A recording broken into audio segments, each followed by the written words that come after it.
मेनू दिखाओ। उपन्यास ऑनलाइन पूरा पढ़े। उपन्यास बिन। उपन्यास सर्वनाश का लोहार अध्याय 351 मत मारो। ठीक है। सर्वनाश का लोहार C351 मत मारो। ठीक है। अध्याय 351 मत मारो। ठीक है। सामान्य अनुयायियों द्वारा बनाए गए शवों के अराजक ढेर से बाहर निकलना अपेक्षा से अधिक कठिन था। सेठ ने इस बात का पूरा ध्यान रखा कि वह किसी को भी परेशान या धक्का न दे। सिर्फ इसलिए नहीं कि वह नहीं चाहता था कि उसे पकड़ा जाए। वह वाकई घिनौना था। कुछ भी छुए बिना भी वह नहाना चाहता था। नहीं, एक लंबा स्नान, एक ऐसा गर्म स्नान जो वाकई किसी भी चीज को जला दे। शायद वह लावा के एक कुंड में कूद जाए। शायद इससे उसे फिर से साफ महसूस हो। सेठ शाम को कारवां से निकला था और जब वह बीच में बने बड़े तंबू के पास पहुंचा तो अंधेरा हो चुका था। आखिरकार उस जगह से निकलकर उसे जो राहत मिली वह अविश्वसनीय रूप से मुक्तिदायक थी। उसे बस यही अफसोस था कि उसे less than night vision greater than था। अंधेरा भी इस जगह की भयावहता को नहीं छिपा सका। वह उस जगह से दूर हट गया और बड़े तंबू के सामने खड़ा हो गया। यह एक सर्कस के तंबू के आकार का था और प्रवेश द्वार के फ्लैप पर कड़ी सुरक्षा थी। हालांकि ये सिर्फ एक तंबू था, इसकी सुरक्षा के लिए कोई विशेष सामग्री या जादू नहीं था। सेठ ने बस अपने बड़े पैमाने पर उत्पादित सोल केसर में से एक के साथ इसमें एक छेद किया। ये चुप था, ये तेज था, ये पता नहीं चला। वहां कौन है? पहरेदार। बीच में बैठी आकृति अचानक चिल्लाई। अरे, उसने तो अंदर की तरफ एक नजर भी नहीं डाली थी। उन्होंने उसे कैसे पहचान लिया? वह असफल प्रयास से निराश था, लेकिन वह घबराया नहीं। वह तो अदृश्य था, वे उसे कैसे ढूंढ सकते थे? दरअसल यह एक मौका था। जब फ्लैप गार्ड टेंट में भाग गए तो सेठ धैर्यपूर्वक प्रवेश द्वार पर प्रतीक्षा कर रहा था। जल्द ही और गार्ड इकट्ठे हो गए और टेंट का निरीक्षण करने लगे। उन्हें छोटा सा छेद मिला। महामहिम, आपने जिस जगह का वर्णन किया था वहां हमें एक छोटा सा छेद मिला, लेकिन हमें अपराधी नहीं मिला। जाओ, उसे खोजो, शिविर की तलाशी लो। हाँ महाराज। गार्ड चले गए और कैंप साइट की तलाशी लेने लगे। केवल 2 ही फ्लैप पर रुके थे, लेकिन इससे कोई फर्क नहीं पड़ा। सेठ बहुत पहले ही हंगामे के दौरान टेंट में घुस गया था। किसी ने उसकी उपस्थिति पर ध्यान नहीं दिया और उसके पास अंदर का निरीक्षण करने के लिए बहुत समय था। तंबू के अंदर की दीवारें मांसल लताओं से ढकी हुई थीं, जो रक्तवाहिकाओं की तरह थीं और एक चिपचिपी सी झिल्ली थी। जहां उसने छेद किया था, वहां झिल्ली क्षतिग्रस्त थी, शायद इसी वजह से उसकी मौजूदगी का पता चला। बेलों के इस जाल के बीच में ज़ारकॉन का चैंपियन बैठा था। वह पहरेदारों से बातचीत के दौरान एक बार भी पीछे नहीं हटा था। यहाँ वह पारदर्शी स्क्रीन से घिरा हुआ था जो अलग-अलग दृष्टिकोणों से कई स्थितियों को दिखा रहा था। अन्य लोग शायद इन्हें नहीं देख पाए, लेकिन सेठ देख सकता था। ये स्क्रीन आत्मा ऊर्जा पर आधारित थी, ठीक वैसी ही जैसे चैंपियन की छाती में सभी जंजीरें बंधी हुई थी। सेठ जो देख सकता था, उससे लगता था कि वे वही हैं जो उसके अनुयायियों ने देखा था। इस आदमी के पास कोई ऐसा हुनर रहा होगा जिसकी वजह से वह अपने अनुयायियों को ड्रोन की तरह इस्तेमाल कर सकता था, ताकि वह दूर से ही उनकी हर हरकत पर नजर रख सके। कुछ तो चल रही लड़ाई का लाइव फीड थे। हाँ, वे आखिरकार चले गए। मैं बिना किसी व्यवधान के अपना काम क्यों नहीं कर सकता? कम से कम एक बार तो। ये कहते हुए उस प्रभावशाली चैंपियन ने अपनी पैंट उतारी और चिकन का गला घोटने लगा। Ads bye pub future. सेठ किसी व्यक्ति को उसके निजी समय में नहीं मार सकता था। ये बहुत ही असभ्यता थी। करीब से निरीक्षण करने पर उसने पाया कि कई स्क्रीन पर सिर्फ फोन चल रहा था। यह आदमी संस्कृति का सच्चा आदमी था। उसके पास इतना प्रभावशाली कौशल था और उसने इसका इस्तेमाल ताक झांक के लिए किया। ज़ारकॉन वास्तव में असीम कामुक इच्छाओं का देवता था। उस आदमी ने अपनी घुरघुराहट को कम करने की भी जहमत नहीं उठाई। लोहार चाहता था कि वह आदमी अपना आखिरी काम पूरा कर ले और इस हुनर में उसकी काफी दिलचस्पी थी, इसलिए वह इधर-उधर देखने लगा। जब तक उसे पता नहीं चला कि सामने लगी एक बड़ी स्क्रीन पर क्या चल रहा था। यह एक छोटी सी झील का दृश्य था जिसमें महिलाएं नहा रही थीं। किसी बात ने उन्हें चौंका दिया और वे सभी अपने कवच पहनने और लड़ने के लिए तैयार होने के लिए उछल पड़ी। बस एक पल के लिए वे अपनी पूरी शान में दिखाई दे रही थी, उसके बाद सभी तरह के कवच ने उन्हें ढक लिया। उनमें से एक मीना थी। यहाँ वह आदमी को अंतिम हस्त मैथुन का शिष्टाचार दे रहा था और यह कमीना। ये कुछ ही क्षण बाद चैंपियन का सिर उसके शरीर से अलग होकर जमीन पर लुढ़क गया। आह, पहरेदार, पहरेदार, कोई यहाँ है। अलग हुआ मुखिया चिल्लाया। सेठ ने अपनी आत्मा को बचाने के लिए ड्रैकोनिक ब्लेड का इस्तेमाल किया था। अब ये व्यक्तिगत था। वह इस आदमी को धीमी और आसान मौत देने के पक्ष में नहीं था। गार्ड मांस कवच की प्लेटों और हड्डियों से ढके हुए भयानक मांस के दानवों में तब्दील हो गए और तंबू में घुस गए और अपने 2 हिस्सों में बटे नेता को जमीन पर अपनी पैंट उतारे हुए पाया। सिर पहले से ही शरीर से जुड़ने की कोशिश कर रहा था, लेकिन उन्होंने अपने नेता के अलावा किसी और को समझौतापूर्ण स्थिति में नहीं देखा। पहले तो उसने इस आदमी को निराश कर दिया। वह वैसे भी ऐसा करता, लेकिन अब उसने किसी की भावनाओं को ठेस पहुंचाने के लिए ऐसा किया। केंद्र में सेठ से आग की सुनामी फूटी और पूरे कैंपस साइट को कवर कर लिया। ये फायर वेव था जो उसके दस्ताने से एक मंत्र था जो हाल ही में उसके लेवल अप की बदौलत अनलॉक हुआ था। अपने उपकरणों और अग्नि के परिजन के रूप में गुण से मजबूत होकर इसने 50 मीटर के दायरे में सब कुछ बर्बाद कर दिया। खूनी लताएं, झिल्ली और अन्य सभी टैंक जल गए। उनके निवासी और आसपास के गार्ड जले हुए शरीर में बदल गए थे जो धीरे-धीरे पुनर्जीवित हो रहे थे। चैंपियन को भी अपना सिर फिर से जोड़ने के बीच में चोट लगी थी, लेकिन लहर ऐसी नहीं थी जो उसे या उसके अनुयायियों को मार सके। ये सिर्फ टैंक से छुटकारा पाने के लिए था। सेठ चाहता था कि वह देखे कि आगे क्या होता है। ज़ारकॉन के चैंपियन ने अपने लड़के की त्वचा जलने पर चिल्लाने की इच्छा को दबा लिया। तो क्या हुआ अगर हमलावर अदृश्य और एक शक्तिशाली जादूगर था? वह बस वापस आ सकता था और जैसे ही उसने उसे खरोचा, वह उनके साथ शामिल हो गया। वह गुस्से में अपनी गर्दन और आंखों को फिर से ठीक करने पर ध्यान केंद्रित कर रहा था ताकि वह लड़ सके। तभी उसने अपने बगल में एक धीमी आवाज में मंत्रोच्चार सुना। इसने उसके अपने गुस्से भरे विचारों को भी दबा दिया। चैंपियन ने ऊपर देखा और उसकी ठीक हो चुकी आंखों ने आखिरकार एक काले रंग की आकृति को अपने ऊपर खड़ा देखा। गहरी लयबद्ध गुनगुनाहट तेज होती जा रही थी और वह अपने सिर में बजने वाली आवाज के साथ मुश्किल से ध्यान केंद्रित कर पा रहा था। अचानक दुसा विभ्राजी जा। यह मंत्र एक ऐसे आघात तरंग के साथ समाप्त हुआ जिसने वहां खड़े सभी लोगों को झकझोर दिया। एड्स बाय पब फ्यूचर। दुसा उग्रसती। एक और गीत युद्ध क्षेत्र में गूंज उठा। उसकी आत्मा को खींचा जा रहा था। एक आवाज उसके साथ आने का इशारा कर रही थी। ये चैंपियन के लिए बस एक खामोश फुसफुसाहट थी और उसने आसानी से दूसरी तरफ से आने वाले आह्वान का विरोध किया। उसने ऊपर देखा कि क्या हो रहा है। वह लगभग हिलने में सक्षम था, लेकिन वह डर के मारे नीचे गिर गया। उसे उसके अनुयायियों से जोड़ने वाली जंजीरें टूट गईं, एक एक करके, लेकिन एक बड़ी खामोश लहर में गिरते डोमिनोज की तरह उनका अस्तित्व समाप्त हो गया और उनकी आत्माएं उसके ऊपर ऊंचे काले व्यक्ति की ओर दौड़ पड़ी। उस आदमी ने अचानक अपनी कमर पर लगा लंबा ब्लेड निकाला और बिना कुछ कहे ज़ारकॉन के चैंपियन के टुकड़े-टुकड़े कर दिए। चैंपियन जो लगभग चलने फिरने में सक्षम था, असहाय होकर जमीन पर गिर पड़ा। अल्पविराम। सेठ उसके पास झुक गया। कैसा लग रहा है? उसने पूछा। सब कुछ बिखरते हुए देखना कैसा लगता है? तुम डेल्टा वाले आदमी हो, है ना? तुम यहाँ क्या कर रहे हो? ओह, तुम्हें पता है, मेरा अपहरण हो गया। मैं वापस घर जा रहा हूँ। मैंने एक आदमी को अपनी गर्लफ्रेंड के साथ हस्तमैथुन करते हुए पाया, जबकि उसकी सेना उसे मारने की कोशिश कर रही थी। हमेशा की तरह, सेठ ने व्यंग्यात्मक ढंग से उत्तर दिया। लेकिन मुझे गलत मत समझो, ये वैसे भी होता, बस थोड़ा अच्छा होता। सेठ ने छोटी-छोटी बातें की क्योंकि उसने अपने सोल स्पेस में संख्या को बढ़ते देखा। कई सौ छोटी और मध्यम आकार की आत्माएं आईं। मुझे लगता है कि एक बार जब मैं तुम्हें मार दूंगा तो एंकर पॉइंट उर्थ पर सभी ज़ाकिस चले जाएंगे, है ना? वह इसे धीरे-धीरे करना चाहता था, लेकिन मीना के लड़ने के विचार ने इसे कुछ हद तक जरूरी बना दिया। उसे मीना और उसके द्वारा दिए गए उपकरणों पर भरोसा था, लेकिन वह सुरक्षित रहने के बजाय पछताना चाहता था। सेठ ने अपनी आत्मा को निकालने की कोशिश की, लेकिन दैवीय जंजीरों ने उसकी कुशलता को मजबूती से रोक दिया। अगर वह शरीर को जलाकर राख भी कर दे तो भी वह आत्मा को नहीं निकाल पाएगा। उसने कंधे उचकाए और अपनी सूची से एक सोल पियर्सर खंजर निकाला। अगर वह उसे काट नहीं पाता तो वह उसे नष्ट कर देता। वह उस आदमी की आंखों में आंसू और घबराहट देख सकता था। क्या ये वास्तव में एक देवता का चैंपियन था? जैसे ही लोहार ने खंजर को अपनी छाती में घुसाना चाहा, उसे एक तेज आवाज सुनाई दी। आसमान में बादल खुल गए और एक तेज रोशनी चमक उठी। उसकी जान लेने की हिम्मत मत करना। सेठ पर एक जबरदस्त दबाव पड़ा और वह मुश्किल से हिल पा रहा था। चैंपियन की आंखों में आत्मविश्वास लौट आया। यह उसके भगवान की आवाज थी। वह उसे नहीं छोड़ेगा। और मैं क्यों न करूं? Ads bye pub future. क्या तुमने पर्याप्त नहीं किया? तुमने बदला लिया। तुम्हारे पास आत्माएं हैं। उसकी जान बख्श दो। खेल की शुरुआत में ही चैंपियनों का एक दूसरे को मारना अनुचित है। खेल, तुम इसे खेल की तरह लेते हो। तुम मुझसे कह रहे हो कि मुझे इस चीज को जाने देना चाहिए और तुम्हारे खेल के कारण बदला लेने का जोखिम उठाना चाहिए। हाँ, ठीक है, मैं उसे नहीं मारूंगा, सेठ ने दांत दिखाते हुए कहा। ज़ारकॉन का चैंपियन जमीन पर हंसने लगा क्योंकि उसकी लंगड़ाहट फिर से बढ़ने लगी थी। ऐसा लग रहा था कि उसे लगता था कि वह जीत गया है। सेठ ने सिर्फ इसलिए नहीं रोका क्योंकि भगवान ने उसे ऐसा करने के लिए कहा था। उसे पहले से ही एक पूर्वाभास था और एक बेहतर विचार भी। मैं उसे नहीं मार सकता। ठीक है, मैं उससे भी बुरा करूंगा। एक उदार मुस्कान के साथ वह जमीन पर पड़े आदमी की ओर मुड़ा और घृणित रूप से मीठी आवाज में बोला, ऐसा मत सोचो कि यह सब खत्म हो गया है। तुम्हें जिंदा रखने के लिए मेरे पास एक शर्त है। छाया और अंधेरे के जाल की तरह ये शब्द चैंपियन के कानों में घुस गए। हंसी बंद हो गई। क्या चाहते हो? यह आसान है। आपको यह हार पहनना है। इससे ज्यादा कुछ नहीं। शब्द शहद की तरह मीठे थे, लेकिन उन्होंने उस आदमी के दिमाग में सड़ते हुए शरीरों की तस्वीरें और सड़े हुए मांस की मीठी गंध को जगा दिया। इसमें और भी बहुत कुछ था, लेकिन गहने पहनने में क्या बुराई थी? वो एक चैंपियन था जिसे भगवान का आशीर्वाद प्राप्त था। ठीक है, सेठ ने राक्षसी मुस्कान के साथ उसे संख्या अभिशाप सौंप दिया। यह क्या है? क्या हो रहा है? नहीं, जिस क्षण दूसरे ने शापित हार पहना, वो उसकी त्वचा में धंस गया और एक टैटू बन गया और उसी क्षण उसने उसकी जीवन शक्ति को बेतहाशा चूसना शुरू कर दिया। यह क्या है? तुमने मेरे साथ क्या किया है? मैं इसे कैसे उतार सकता हूँ? आप ऐसा नहीं कर सकते, यही मजेदार बात है। ये बिल्कुल वैसा ही था जैसा सेठ ने अनुमान लगाया था। कुछ ही मिनटों में चैंपियन की उम्र बढ़ने लगी। तो क्या हुआ अगर इसमें दिव्य पुनर्जनन शक्तियां और अमर आत्मा थी? जैसे जैसे हार जीवन शक्ति को चूसता रहा, उसकी शक्ति बढ़ती रही और जल्द ही इसने चैंपियन के आशीर्वाद को दबा दिया। हार बस उसे चूसता रहा और खुद को मजबूत करता रहा। इस बार ज़ारकॉन की ओर से कोई हस्तक्षेप नहीं हुआ और सेठ ने भगवान के चुने हुए को 10 मिनट तक संघर्ष करते देखा। उसे राख में तब्दील होने में देव से भी कम समय लगा। सेठ को आश्चर्य हुआ कि हाथ भूल में नहीं था और चैंपियन मरा नहीं था। राख के ऊपर एक आत्मा तैर रही थी, एक जीवित आत्मा जिस पर सन की अभिशाप की छाप थी। अच्छा, इस बार आपने कुछ दिलचस्प बनाया है, पॉकेट लिच ने उत्सुकता से कहा। एड्स बाय पब फ्यूचर को फायदा नाम तक और अधिक अध्याय लाने में हमारी सहायता करें। संपर्क टॉस साइट मैप दान करें। मेनू दिखाओ। उपन्यास ऑनलाइन पूरा पढ़े। उपन्यास बिन। उपन्यास सर्वनाश का लोहार अध्याय 352 धुएं के संकेत। सर्वनाश का लोहार C352 धुएं के संकेत। एड्स बाय पब फ्यूचर अध्याय 352 धुएं के संकेत। आपका क्या मतलब है? खैर, तकनीकी रूप से आपने इस आदमी को एक अपन फिलाट्री में बदल दिया। जो देखा जा सकता था उससे पता चलता है कि ज़ारकॉन के अनुयायी जीवित लिच के बराबर थे। उनकी आत्मा भगवान के बंधन के माध्यम से नश्वर क्षेत्र से बंधी हुई थी, ठीक उसी तरह जैसे एक लिच अपनी आत्मा को एक फिलाट्री से जोड़ता है। इससे भौतिक शरीर मरने में असमर्थ हो गया। यहाँ तक कि अगर नष्ट भी हो जाए तो वह बस पुनर्जीवित हो जाएगा। उन्हें मारने के लिए या तो आत्मा को बांधने वाली जंजीरों को काटना पड़ता था या आत्मा को नष्ट करना पड़ता था। दोनों ही लिच के फिलाट्री को नष्ट करने के बराबर थे। इस विमान पर लंगर के रूप में काटने के लिए कोई जंजीर नहीं थी। चैंपियन के पास बस अपनी श्रेणी और आशीर्वाद के कारण अमर आत्मा थी। अब ये लंगर मनमौजी इलाज की वजह से अपंग हो गया था। ये शरीर को उतनी तेजी से पुनर्जीवित नहीं कर सकता था जितनी तेजी से आइटम ने जीवन शक्ति को चूसा था। फिलाट्री बरकरार थी, आत्मा जीवित थी, लेकिन पूरी तरह से कार्य करने में असमर्थ थी। क्या ये खतरनाक है? सेठ ने सावधानी से पूछा। उसे शरीर विहीन जीवित आत्माओं के साथ कोई अनुभव नहीं था। क्या चैंपियन अभी भी कौशल का उपयोग कर सकता था? एकमात्र बार जब उसने जीवित आत्मा को छुआ था तब उसने हाथों को ईवी की आत्मा से जोड़ा था। चिंता मत करो, ये सुरक्षित है। इस आत्मा में अभी अहंकार भी नहीं है। रुको, क्या ये कैसी बात है? यह ज्यादा जटिल है, लेकिन अहंकार प्रदर्शित करने के लिए आपको या तो जीवित होना होगा या अमृत। और अहंकार प्रदर्शित करने के लिए भी विशेष परिस्थितियों की जरूरत होती है, जैसे कि आपका कौशल, कोई अनुष्ठान या बहुत मजबूत इच्छा शक्ति। अभी वह दोनों में से कोई नहीं है। वह भेजे गए पत्र की तरह है जो डिलीवरी में अटका हुआ है।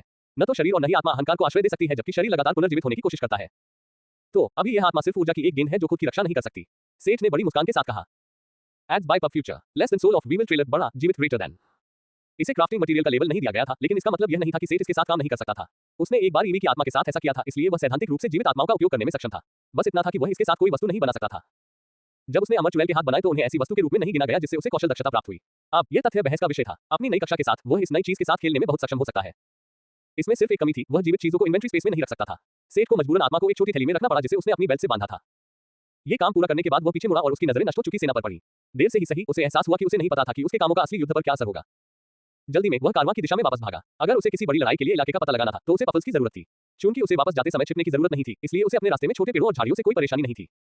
हेड्स का हेलमेट पहने हुए वह एक अदृश्य मालगाड़ी थी जो सीधी रेखा में चलती थी, अपने रास्ते में आने वाली हर चीज को कुचल देती थी। यह अपेक्षाकृत आसान था क्योंकि उसका कवच किसी भी प्रभाव का 50% हमलावर पर वापस परावर्तित करता था। इस मामले में हरियाली। सीधी रेखा में दौड़ते हुए उसे अपने सहयोगियों के पास लौटने में केवल 15 मिनट लगे। उसने केवल एक संक्षिप्त सारांश दिया कि क्या हुआ और उसके बाद की स्थिति से निपटना दूसरों पर छोड़ दिया। उन्हें केवल लगभग सीधे रास्ते पर चलना होगा जिस पर सेठ ने वापस आते समय वनस्पति को काटा था। वह पफल्स पर सवार हो गया और दोनों युद्धस्थल की तलाश में रात के अंधेरे आसमान में उड़ गए। सेठ के पास एकमात्र सुराग था, वह छोटी सी झील जहां महिलाएं नहाती थीं। अगर उसे वह मिल गया तो उसे यकीन था कि वह मीना और बाकी लोगों को ढूंढ पाएगा। दुर्भाग्य से यह क्षेत्र छोटी बड़ी झीलों और तालाबों से भरा हुआ था। उसने पानी के असंख्य स्रोतों के कारण आत्मविश्वास से इस दिशा को चुना था, लेकिन वहां उसकी अपेक्षा से कहीं ज्यादा थे। जब पफल्स की उड़ान का समय समाप्त हो गया तो वे वापस जमीन पर आ गए और सेठ ने उन्हें करीब से देखा। ये प्राकृतिक झीलें और तालाब नहीं थे। सेठ को एहसास हुआ कि वे एक पुराने शहर के अवशेष थे जो कभी यहाँ खड़ा था, जिसे जिलों के समय से बहुत पहले ही छोड़ दिया गया था। उसे इतिहास की कक्षा से ऐसा कुछ स्पष्ट रूप से याद था। सभी छेद जो अब पानी से भरे हुए थे कभी सतह पर मौजूद खदानें या ढह चुके शाफ्ट थे। शायद उसे अपना समय निकालकर बाद में यहाँ चारों ओर देखना चाहिए था। आखिरकार उसके पास उन्नत खनन कौशल और अयस्क का पता लगाने का हुनर था। लेकिन पहले उसे बाकी लोगों को ढूंढना था। उसे यकीन था कि वे बचाव दल के रूप में आए थे। कहीं न कहीं यूल्केट्स फर और अन्य सेनाएं उनके लिए लड़ रही थी। वह कारवां के स्थान से पश्चिम और दक्षिण की ओर जाता रहा, लेकिन उसे युद्ध या यात्रा का कोई संकेत नहीं मिला। क्या वे उत्तर में थे या उससे भी आगे पश्चिम में? सेठ को यह याद नहीं था कि वह कितनी देर तक खोजता रहा था। आखिरकार उसने वापस लौटने का फैसला किया। लोहार को देर से याद आया कि कारवां में कोई भी जारकिस्ट को मारने में सक्षम नहीं था। वह जल्दबाजी में भूल गया था। Ads bye pub future. अगर उनका सामना किसी उत्परिवर्तित जानवर से होता जो भागने में सफल हो जाता तो क्या होता? उसके शांत रहने का एकमात्र कारण उसकी थैली में आत्मा से जुड़ी जंजीरों की संख्या थी। अगर कोई नया जारकिस्ट होता तो अतिरिक्त कनेक्शन होते, है ना? दूर से उसने आसमान में काले धुएं का एक मोटा स्तंभ उठते देखा। यह शायद कारवां का काम था। यह जगह जारकॉन के मुख्य शिविर से मेल खाती थी जिसे उसने नष्ट कर दिया था। उसने वापस वहीं लौटने का फैसला किया और शिविर से एक सर्पिल में खोज करने लगा। हालांकि उसे चिंता थी कि इस समय मदद करने के लिए वह पहले ही बहुत देर हो चुकी थी। सेठ ने पफल्स को अपनी आखिरी औषधि और कुछ शराब पिलाई जो उसने कोरबो से खरीदी थी ताकि वह जल्द से जल्द हवा में वापस आ सके और उसका मान पुनः उत्पन्न हो सके। सीधी रेखा में उड़ते हुए वे जल्दी से जलती हुई लाशों के ढेर के मैदान में पहुंच गए। सेठ को समझ नहीं आया कि वह ये दृश्य देखकर हंसे या रोए। जंगल के किनारे पर उसने यूलकैट के फर और अन्य लोगों के एक समूह को चिमेरा के एक समूह के साथ देखा। समस्या ये थी कि सभी ने अपने हथियार निकाल लिए थे और वे एक गतिरोध में फंस गए थे। उनके बीच मार्सेल और डूहू खड़े थे और बेतहाशा इशारे कर रहे थे। समस्या होने के बावजूद वह उन्हें सुरक्षित देखकर खुश था। उन्हें एक छोटा सा मजाक खेलने में खुशी हुई। दूसरों को पफल्स देखे हुए बहुत समय हो गया था। जब उन्होंने नए और राजसी पफल्स 3.0 को आसमान में उड़ते देखा तो वे पूरी तरह से डर गए। चलो उन्हें अच्छी तरह डरा दें, पफ। सेठ फुसफुसाया। महान, मैं ऐसे ही बचकानी शरारतों में हिस्सा नहीं लेता। और आइसक्रीम के बारे में क्या ख्याल है? पफल्स महान अविनाशी है। मैंने आपसे वादा किया था कि मीना द्वारा आपका खाना खाने के लिए माफी के तौर पर आप जितना चाहें उतना खा सकते हैं। मैं इसे दोगुना कर देता हूं और ऊपर से थोड़ी और शराब डाल देता हूं। ठीक, क्या? ठीक है, हम ये करते हैं। पफल्स के लिए इतना ही, जो भ्रष्ट नहीं है, अल ने चिढ़ाते हुए कहा। हंफ, मैं आइसक्रीम और शराब ले रहा हूं। तुम्हें क्या मिलेगा? लिच ने कोई जवाब नहीं दिया और चुप रहा, लेकिन ये कोई दोस्ताना चुप्पी नहीं थी। इस बीच वे आसमान में बहुत ऊपर उड़ते रहे ताकि जमीन पर मौजूद लोग उन्हें देख न सके। एक बार जब वे जमीन पर बहस कर रहे लोगों के ऊपर पहुंच गए तो दुष्वप्न कैटरपिलर एक तेज गोता लगाने लगा, जैसे कि एक फ्री फॉल रोलर कोस्टर पर। एड्स बाय पब फ्यूचर को फायदा नाप तक और अधिक अध्याय लाने में हमारी सहायता करें। संपर्क टॉस साइट में दान करें, मेनू दिखाओ। उपन्यास ऑनलाइन पूरा पढ़े। उपन्यास बिन। उपन्यास सर्वनाश का लोहार अध्याय 353 अपनी जगह जाने। सर्वनाश का लोहार C353 अपनी जगह जाने। Ads bye pub future. अध्याय 353 अपनी जगह जाने। तुम कहां हो, हैरिस? इस पर तुम्हारी ही लिखावट है। मुझे स्पष्टीकरण चाहिए। एक आवाज गूंजी और एक विशालकाय तगड़ा व्यक्ति सिनेमा के आयाम में आ गिरा। वह कहां है? वह बस्ता। नवागंतुक चुप हो गया जब उसकी नजर देवताओं से भरे कमरे पर पड़ी। वह एक बहुत बड़ा और तगड़ा आदमी था जो बेतरतीब बालों से ढका हुआ था। उसकी उभरी हुई मांसपेशियां उसके उभरे हुए पेट के साथ बिल्कुल भी मेल नहीं खा रही थी और इस लंबे कद के व्यक्ति को कुल मिलाकर गठीला दिखा रही थी। जारकॉन, मैं समझता हूं कि तुम क्रोधित हो क्योंकि एक नश्वर ने तुम्हारे साथ छल किया, लेकिन तुमने ये कैसे सोचा कि तुम बिना किसी निमंत्रण के यहां घुस सकते हो? क्या तुम्हें लगता है कि तुम कुछ थोप रहे हो? मैं तुमसे नहीं डरता। वह आदमी तुम्हारा चैंपियन था या कुछ और, है ना? तुम क्या करोगे? हैरिस अपनी सीट से उठ चुका था। अंडरवर्ल्ड के देवता को अक्सर दुबला या यहां तक कि थका हुआ बताया जाता था, लेकिन यह एक गलत धारणा थी। वह बहुत लंबा था और बहुत चौड़ा नहीं था, जिससे दुबलापन का आभास होता था। सीधे खड़े होने पर वह एक देवता जारकॉन के पहाड़ से भी एक से लंबा था। हैरिस बहुत ज्यादा मोटा या उभरा हुआ नहीं था। इसके बजाय उसके वस्त्र में छेद से स्टील की तरह कसी हुई सघन मांसपेशियां दिख रही थी। जारकॉन की ओर देखते हुए हैरिस ने सोचा, हालांकि वह अपने भाइयों की तरह लापरवाह नहीं था और अपनी शक्तियों का दिखावा करता रहता था, लेकिन क्या ये लोगों के लिए उसे कागजी शेर समझने के लिए पर्याप्त था? दर्शकों का ध्यान देवताओं के बीच संघर्ष की ओर चला गया। जारकॉन वास्तव में एक मूर्ख था और वहां उपस्थित लोग उत्सुकता से यह अनुमान लगा रहे थे कि आगे क्या होने वाला है। हैरिस एक बहुत ही गंभीर देवता था। जब वह अपने सिंहासन से उठा तो चीजें नीचे गिरने वाली थी। एक कारण था कि वह अंडरवर्ल्ड जैसी खतरनाक जगह का प्रभारी था। जब बात ओलंपस के रिश्तेदारों की आती थी तो वह भरोसेमंद बड़ा भाई था। भले ही वे लक्ष्य नहीं थे, लेकिन वे सभी हैड्स के बढ़ते दबाव को महसूस कर सकते थे। जारकॉन के लिए ऐसा लग रहा था और महसूस हो रहा था कि हैड्स, जो पहले से ही उससे लंबा था, बढ़ रहा था। उसे ऐसा महसूस हो रहा था जैसे हाथी का सामना करने वाली चींटी हो और उसे ऐसा दबाव महसूस हो रहा था जैसे उसने दुनिया का भार अपने कंधों पर उठा रखा हो। अपनी जगह जानो, बाहर निकलो, अभी। आदिम गुफा के गहरे अंधेरे जैसी आवाज ने नवोदय देवता को आदेश दिया। हाँ, जारकॉन जितनी जल्दी अंदर आया उतनी ही जल्दी चला गया।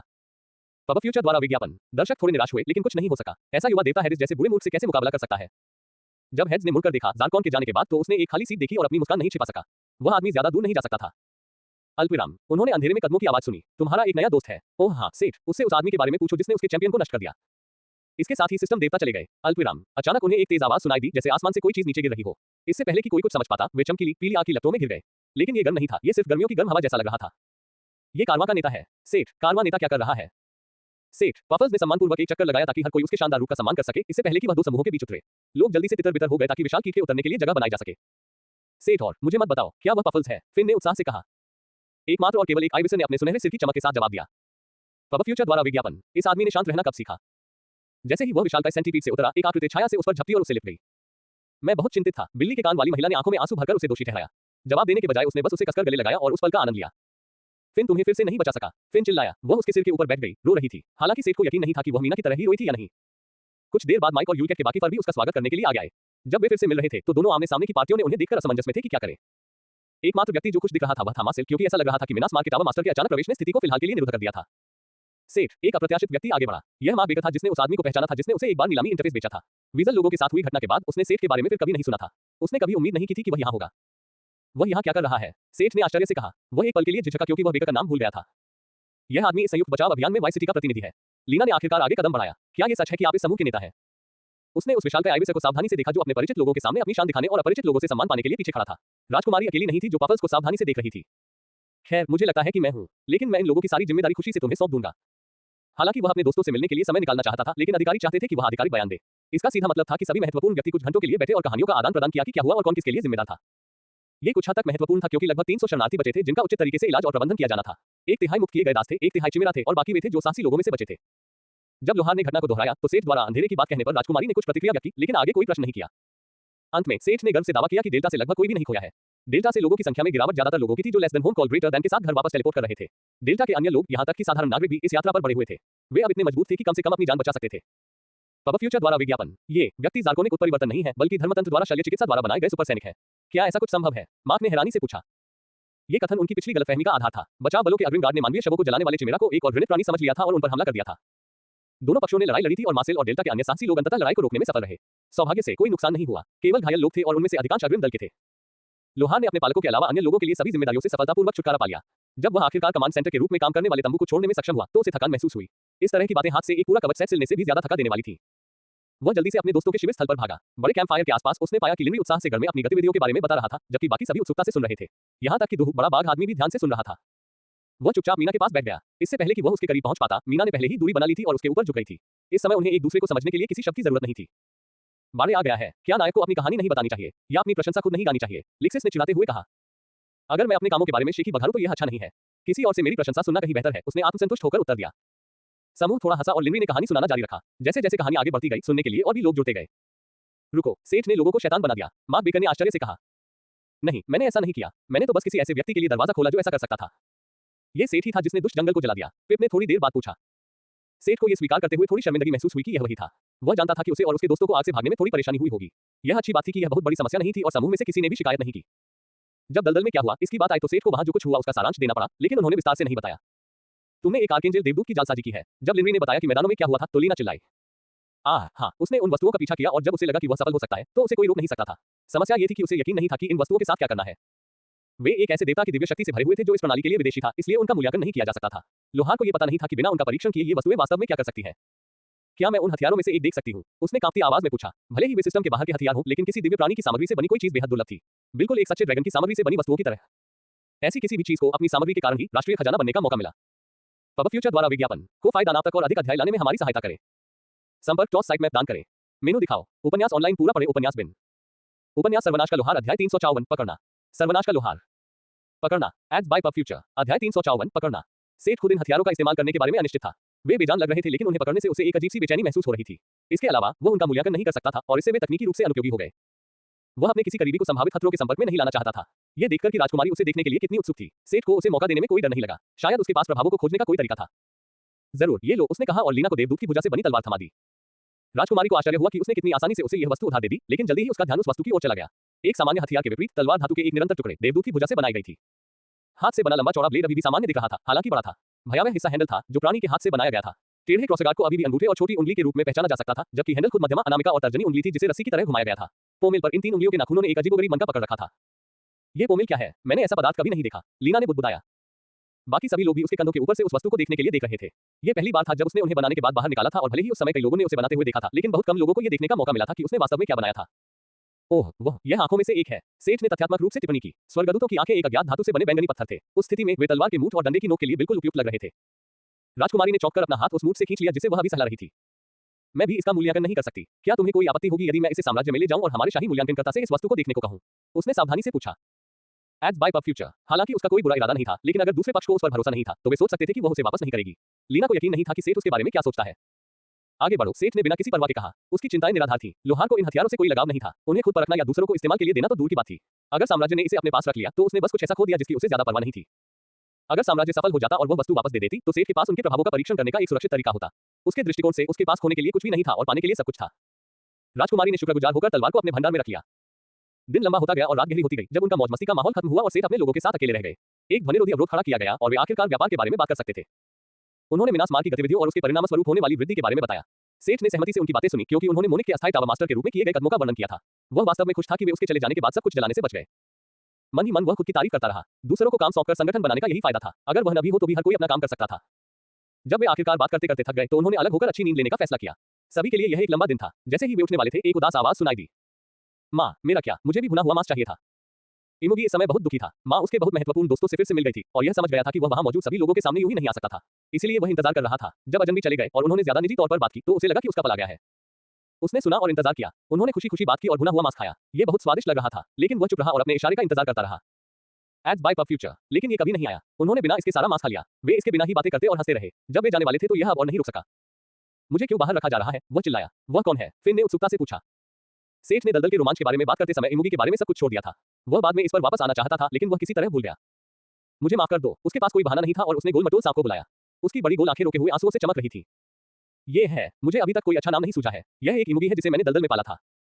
हर कोई जानता था कि इमोगी क्या होता है, लेकिन केवल फिन की आंखों में चमक थी। वह तुरंत छोटे छद्म ड्रैगन से चिपक गई और उसे गले लगा लिया। खैर, वह तकनीकी रूप से उसके सिर पर लेट गई। इमोगी ने विरोध नहीं किया और स्नेह के अचानक संकेत पर शांत हो गया। ओह, ये बहुत प्यारा है। हेलो छोटे, फिन फिन है, मुझे फिन कहो, उसने ऊर्जावान होकर कहा। अतिसक्रिय परी फिर से उसी स्थिति में थी। जब वह पिप और उसके दोस्तों से मिली थी तब भी ऐसा ही दृश्य था। परी के मन में बच्चों और नवजात शिशुओं के लिए आश्चर्यजनक रूप से कोमल पक्ष था। बस ये था कि वह पफल्स के साथ कभी नहीं रह सकती थी। इवेसा इतना ऊंचा और शक्तिशाली था कि उसे बच्चों जैसा व्यवहार स्वीकार नहीं था। दूसरी ओर इमोगी और बच्चे किसी प्यार करने वाले व्यक्ति के लिए तरस रहे थे जो उन्हें दुला सके और फिन पूरे दिन उन्हें दुलाने और लाड प्यार करने के लिए तैयार था। सेठ खुश था कि यह सब इस तरह से हुआ, खास तौर पर इसलिए क्योंकि वह मीना को साथ लेकर चुपचाप कैंप फायर से दूर जाने में सक्षम था। उन्हें काम निपटाना था, महत्वपूर्ण काम जो बहुत लंबे समय से इंतजार कर रहा था। जब ये जोड़ा अपने काम से बाहर गया हुआ था तो बाकी लोगों को बच्चे इमोगी की देखभाल करनी थी। सभी लोग अच्छे थे और अपनी थकान के बावजूद उन्होंने इसके लिए कुछ और मांस भी भुना। सांप के बच्चे को अपनी मां का परिवार बहुत पसंद आया। उसका परिवार, हालांकि मां शायद सबसे अच्छी मां नहीं थी, लेकिन उसने फैसला किया कि उसने जो परिवार चुना है वह बहुत अच्छा है। अल्पविराम, सुबह सेठ और मीना अपने टेंट से बाहर निकले और यह स्पष्ट था कि वे एक पल के लिए भी नहीं सोए थे। यहाँ तक कि पार्टी के बाकी लोग, जिन्होंने इमोगी की देखभाल में काफी समय बिताया था, उन्हें भी कुछ घंटे की नींद मिली थी। दुर्भाग्य से वे भी पूरे दिन टेंट में नहीं रह सके। उन्हें काम निपटाना था। कल अपनी रिपोर्ट देने के बाद नेतृत्व आगे की कार्रवाई के बारे में फैसला करेगा। मीना लीना के गार्ड का हिस्सा थी और सेठ इस मामले में शामिल होने से बच नहीं सकता था। उसने सचमुच कोशिश की। परिस्थितियों के कारण वे सुबह नहा धोकर तैयार हो गए। मीना और अन्य लोगों को राजकुमारी के साथ शामिल होना पड़ा। दूसरी ओर सेठ को बैठक में तभी शामिल होना पड़ा जब उसे बुलाया गया। लोहार ने इमोगी, फिन, पिप और अन्य बच्चों को पफल्स के सहारे एक साथ झुका हुआ पाया। सेठ केवल कल्पना कर सकता था कि इस दृश्य को घटित करने के लिए उनके बीच किस तरह का बंधन रहा होगा। उन्हें इस तरह सोते देख उसने उन्हें न जगाने का निर्णय लिया और खेत के रसोई घर से कुछ खाने का सामान लेने चला गया। यहाँ उसे बेंचों की कतारें मिली जहाँ लोग नाश्ता करने बैठे थे। उसे मीना और बाकी लोगों की चिंता थी, क्या उन्होंने काम पर जाने से पहले कुछ खाया था। रुको, क्या फिन भी गार्ड ड्यूटी का हिस्सा नहीं था? वह बच्चों के झुंड के साथ आराम से क्यों सो रही थी? सेठ, दूहू ने उसकी ओर हाथ हिलाया। टाइगर मैन अजुल के साथ बैठा और आश्चर्यजनक रूप से रहस्यमय तीरंदाज। सुप्रभात, आप कैसे हैं? अच्छा, मुझे कहना पड़ेगा कि इस फील्ड किचन का खाना कारवां में मिलने वाले खाने से कहीं बेहतर है।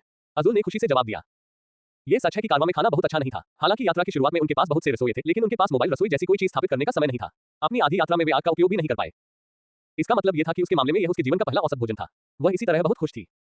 हाँ, सच में, फिर तो मुझे खुद ही कुछ लेना पड़ेगा। सेठ ने चिमेरा की खुशी पर प्रसन्न होकर उत्तर दिया और अपनी प्लेट लेने चला गया। जब सेठ कुछ मिनट बाद वापस आया तो उसके दोस्त हैरान रह गए। उसने किसी तरह कई सर्विंग्स प्राप्त करने में कामयाबी हासिल की थी और उन्हें एक ही ट्रे में संतुलित किया था।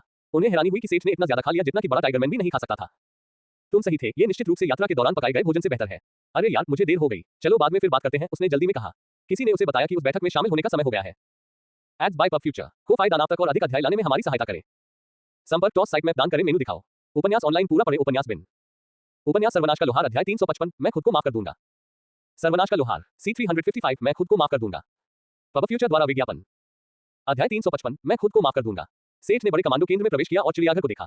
वहां लीना, मार्क और आर्गेट नोरे के उदास जनरल थे जो बचाव बलों का प्रतिनिधित्व करते थे। इसके अलावा वहां मार्सेल और वकर कैंप के बुरे व्यक्ति भी मौजूद थे। सुप्रभात सभी को, कैसा चल रहा है? मेज पर बैठने से पहले उन्होंने उनका अभिवादन किया। उसने मीना को आंख मारी और माइक की ओर हाथ हिलाया जो लीना के पीछे खड़ा था। आज वे इस बारे में बात करना चाहते थे कि आगे क्या करना है। आखिरकार हर कोई उन लोगों को बचाने के लिए आया था जिन्हें चेन के धर्मतंत्र द्वारा अपहरण कर लिया गया था। अब उन्होंने इन लोगों को और भी बहुत कुछ पा लिया था, लेकिन उनके पास नई जानकारी भी थी, जैसे कि होप शहर जो कहीं बीच में है। राजकुमार, जनरल और वाइस सिटी के अधिकारी शरणार्थियों के प्रतिनिधियों के साथ इस बारे में बात करने से पहले बचाव दल के रुख पर चर्चा करने के लिए पहले ही एकत्र हो चुके थे। दुर्भाग्य से सेठ को चिमेरा के प्रतिनिधि के रूप में इसमें भाग लेना पड़ा। यह एकमात्र कर्तव्य था जिससे वह बच नहीं सकता था। चूंकि अजुल और परिणामस्वरूप सभी चिमेरा ने उसका अनुसरण करने का फैसला किया था, इसलिए वे उसकी जिम्मेदारी बन गए थे। चूंकि अब हम सब एक साथ हैं, इसलिए मैं आपको बताऊंगी कि हम संयुक्त बचाव बल के नेताओं ने क्या चर्चा की है। राजकुमारी बोली। उनकी योजना होप और मैदान की जांच करने के लिए अपनी कुछ सेनाओं को अलग करने की थी। यह मुख्य रूप से वाइस सिटी और साम्राज्य की रुचि थी। महाद्वीप के इस हिस्से के बारे में उनके पास बहुत कम जानकारी थी, जैसे कि सिस्टम भगवान की भविष्यवाणियों ने जानबूझकर कुछ जानकारी छोड़ दी थी। यह कोई असामान्य बात नहीं थी। आखिर अगर भगवान उन्हें पूरी जानकारी दे देते तो वे कैसे संघर्ष करते। यहाँ तक कि जब उनके भगवान ने उन्हें बहुत सारी जानकारी दी तो भी उन्होंने कभी भी सब कुछ साझा नहीं किया। बाकी लोग पश्चिम की ओर वापस गामा की दिशा में यात्रा करेंगे। गामा के स्टार्टा गांव में वे शरणार्थियों को वापस डेल्टा ले जाने के लिए तैयार हो रहे थे। एड्स बाय पब फ्यूचर, पर्वत श्रृंखला में जादू के उच्च स्तर के कारण गामा और डेल्टा के बीच के जंगल और पहाड़ औसत से ज्यादा खतरनाक थे। शरणार्थियों के पास वहां जीवित रहने के लिए ताकत की कमी थी। यही वजह थी कि उन्हें मजबूत अनुरक्षक दिए गए थे। इस बिंदु पर डेल्टा के लौटने वाले साहसी अपनी ताकत के साथ इन स्क्वाड्स के लिए एक अच्छा जोड़ बनेंगे। उनके लिए टेलीपोर्टेशन का सवाल ही नहीं था, क्योंकि ओरी हुमा के लिए यादृच्छिकता के कारण वे विभाजित हो जाएंगे। जहां तक शरणार्थियों का सवाल है जो इस प्रणाली का हिस्सा नहीं थे, वे बपतिस्मा ले सकते थे और डेल्टा या साम्राज्य में टेलीपोर्ट कर सकते थे अगर वे चाहें तो। यही बात चिमेरा के लिए भी सच थी। तकनीकी रूप से बुद्धिमान प्रजाति के रूप में वे शायद बपतिस्मा में भाग लेने और डेल्टा में टेलीपोर्ट करने में सक्षम होंगे। ये वे योजनाएं थी जो उन्होंने सुबह बनाई थी। सेठ, हमें आशा थी कि आप। उक्त लोहार ने उसे बात करते समय बीच में ही रोकने के लिए अपना हाथ उठाया। मुझे यहाँ आपको बीच में रोकना पड़ेगा। इससे पहले कि आप किसी भी तरह के मिशन के लिए मुझ पर भरोसा करें, मुझे आपको सूचित करना है कि मैं जल्द ही यहाँ से चला जाऊंगा। क्या? सभी उपस्थित लोगों ने या तो पुकारा या फिर बुदबुदाया। मीना और माइक के चेहरे पर केवल व्यंग्यात्मक मुस्कान थी।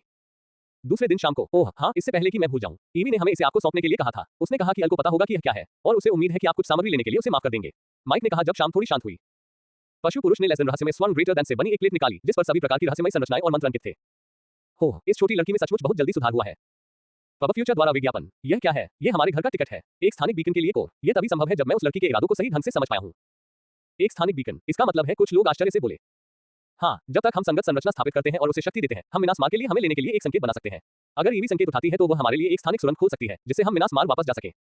क्या यह सचमुच संभव है? लिक्सिस ने हैरानी से पूछा। वह अकेली नहीं थी जो इस बात से परेशान थी।